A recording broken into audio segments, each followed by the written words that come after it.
If you've been following this case, or you're just coming across it now, stay with us and make sure you're subscribed so you don't miss what comes next.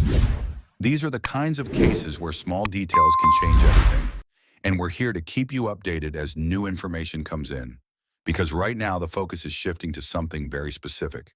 Not a location, not a suspect, but a moment. A moment that may hold more answers than anything else. The final activity on Nancy's phone. Because in cases like this, a phone does not just stop for no reason. It stops at a point in time, and that point can tell a story if it can be clearly understood.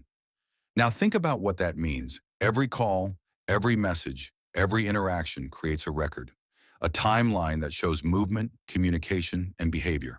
When that timeline suddenly ends, it marks a change, a moment where something is no longer normal. That is why investigators look closely at the last known phone activity, because it often shows the exact point where everything shifted. Now consider the question that is now being asked. Who was Nancy's last caller? It sounds simple, but it carries a lot of weight, because if that information is confirmed, it can provide direction. It can point to the last known interaction before everything went silent. But right now, that detail has not been clearly confirmed in a public way, and that creates uncertainty. Now think about how investigators would approach this. They would not rely on assumptions. They would go directly to the records, call logs, message history, data activity, because phones keep detailed information. Information that can show not just who was contacted, but when and for how long. And those details matter. Now consider another layer. It is not just about who the last caller was, it is also about the nature of that interaction. Was it a short call? A long conversation? Was it expected or unusual? Because those details can change how that moment is understood. Now think about how this connects to the timeline. Because the last phone activity creates a reference point. Everything before it is known. Everything after it becomes uncertain. And that gap is where investigators focus. Because something happened between that final interaction and the moment the phone went silent. Now consider the silence itself, because silence is not just the absence of activity, it is a signal. A sudden stop in communication can indicate that something changed quickly, but what caused that change is still not clearly confirmed. Now think about how this affects the case as a whole. Without a clearly confirmed last caller, the final moments remain unclear, the timeline remains incomplete, and the sequence of events becomes harder to define. Now consider another possibility, that there was no final call in the way people expect, that the last activity may have been something else, a message, an app, a background action, because phone activity is not limited to calls, and investigators would examine all of it. Now think about location data, because phones can also show movement, where the device was, whether it stayed in one place or moved, and if that information is available, it becomes another piece of the timeline. But if it has not been publicly confirmed, then it remains unclear. Now consider how this connects to the idea of recovery. Was the phone found, or is it still missing? Because that detail changes everything. If it was recovered, where was it found? And what condition was it in? If it has not been recovered, then the question becomes even more complex, because now the phone itself becomes part of the unknown. Now think about how investigators piece this together. They do not look at one detail in isolation. They connect everything: the last call, the last message, the last known location, the moment of silence, and they build a timeline from that. But if any part of that timeline is unclear, it creates a gap, and that gap becomes the focus. Now consider the importance of that gap, because that is where the truth is likely to be found. Who between the last confirmed activity and the moment everything stopped? Now think about this from your perspective. When you hear that there is no clearly confirmed last caller, what stands out to you? Because in a case like this, that missing detail can be as important as any evidence. Now return to the central idea. Who was Nancy's last caller? That question is still not answered in a confirmed way. And until it is, the final moments remain uncertain. Now think about how this affects everything else. Every new detail must fit into that timeline. It must connect to that final moment. And if it does not, then it raises more questions rather than providing answers. Now consider how investigators move forward from here. They continue to analyze the phone data. They look for patterns. They test possibilities.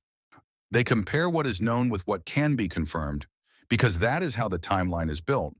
Now think about the role of careful interpretation, because even with data, context matters. A call log shows who was contacted, but it does not always show why, and understanding why is just as important as knowing who. Now bring everything together. A phone that went silent, a last moment that has not been fully confirmed, and a timeline that still has gaps. That is where things stand. Not resolved, not fully understood, but still being examined. And that is why this moment matters. Not because it provides answers, but because it defines the question. What happened in those final moments before everything stopped? Because until that is understood, the case remains open, still searching for the detail that connects everything. As we move deeper into this, the focus shifts from the idea of a last caller to something even more important, the sequence of events surrounding that final moment. Because a single call on its own does not tell the full story.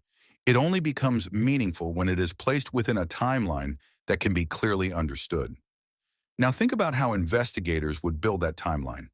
They would start with the last confirmed activity on the phone, not just calls, but everything. Messages, app usage, and background data. Because every interaction leaves a trace. And those traces, when placed in order, begin to show a pattern. A normal pattern until something changes. Now consider what happens when that pattern suddenly stops. That is the moment investigators focus on. Not just because the activity ended, but because of how it ended. Was it gradual or was it immediate? Because a gradual decline in activity can suggest one kind of situation, while a sudden stop can suggest something very different. And right now, the exact nature of that stop has not been fully confirmed in a public way. Now return to the idea of the last call, because even without a confirmed identity, the timing of that call is critical. When did it happen? How long did it last? And what happened immediately after? Because the moments following that final interaction are just as important as the interaction itself. Now think about how small details can change everything here. A call that ended normally, a call that ended abruptly, a missed call that was never returned. Each of these possibilities creates a different path in the timeline, and each one would need to be examined carefully. Now consider another layer. The possibility of outgoing versus incoming communication. Did she make the last call, or did she receive it? Because that difference matters. An outgoing call suggests intention. An incoming call suggests a response. And understanding that difference can help shape how the final moments are interpreted. Now think about messages, because not all communication happens through calls. A text message left unanswered can be just as important as a call that was never returned. It can show the exact moment when communication stopped being normal, and that moment becomes a key point in the timeline. Now consider the role of location again, because if the phone's location can be determined at the time of the last activity, it adds another layer of context. Where was the phone when that final interaction happened? Was it in a familiar place or somewhere unexpected? Because location, combined with communication, begins to form a clearer picture. Now think about how investigators connect all of this. They align the time of the last call with the last known location. They compare it to any known movements. They look for anything that matches or does not match what is expected. Because consistency is what builds a reliable timeline. Now consider what happens if there are inconsistencies. If the timing does not match, if the location does not align, if the sequence of events cannot be clearly connected, those inconsistencies become the focus, because they often point to something that has not yet been fully understood. Now think about the idea of the phone going silent again, because silence is not just about the absence of communication. It is about the moment that communication stopped making sense. And that moment is where investigators concentrate their efforts. Now consider how this affects everything else in the case. Without a clear understanding of the final phone activity, the timeline remains incomplete. And without a complete timeline, every other detail becomes harder to place. Now think about this from your perspective again. If you were trying to understand what happened, where would you start?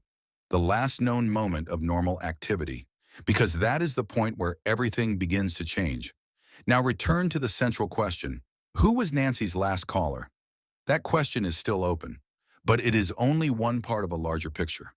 Because even when that answer is found, it must still connect to everything else. Now consider how investigators move forward. And they continue to analyze. They continue to compare. They continue to test every possibility until something can be confirmed. Because confirmation is what turns a timeline into a clear sequence of events. Now bring everything together. A final call that has not been clearly confirmed, a timeline that still has gaps, and a moment of silence that defines the uncertainty. That is where things stand. And that is why this part of the case matters so much.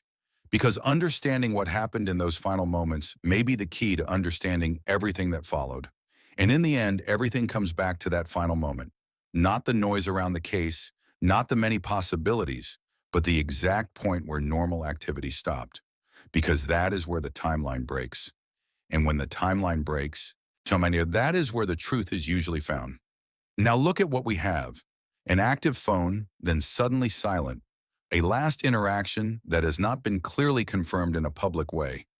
And a gap between that moment and everything that followed. That gap is not just space. It is a part of the story that has not yet been fully understood. Now think about what that means. If the last call can be identified, it becomes a starting point. If the timing of that call can be confirmed, it becomes a marker. And if what happened immediately after can be understood, it begins to connect the sequence of events. But until those pieces are clearly established, the timeline remains incomplete. Now consider how investigators move forward from here. They continue to work through the phone data carefully. They examine every record, every interaction, name every possible detail that could provide context. Because even the smallest piece of information can change how the final moments are understood. Now think about the importance of confirmation again. Not what seems likely, not what sounds convincing, but what can actually be proven. Because proof is what turns a question into an answer. And right now, the question of who Nancy spoke to last is still not fully confirmed. Now consider how this affects the bigger picture. Without a clearly defined final interaction, the case remains open at a critical point. The beginning may be unclear, but the ending of that phone activity is just as important, because it shows where everything changed. Now think about your own perspective. When you look at the silence of the phone, what stands out to you? Is it the missing last caller, the sudden stop, or the gap that follows? Because in a case like this, those details are not separate. They are connected, and understanding how they connect is what will eventually bring clarity. Now bring everything together one last time. A final call that has not been confirmed, a phone that went silent, and a timeline that still has unanswered questions. That is where things stand. Not resolved, not fully understood, but still being examined. And that is why this moment matters. Not because it answers the case, but because it defines the question that still needs to be answered. What happened in those final moments before everything stopped? Because when that answer is found, everything else may begin to make sense. And if you've been following this case closely, you already know how important that missing piece is. If you want to stay updated as new details come out and as this continues to unfold, make sure you're subscribed so you don't miss what comes next. And share your thoughts, because sometimes the smallest detail can point to the answer that changes everything.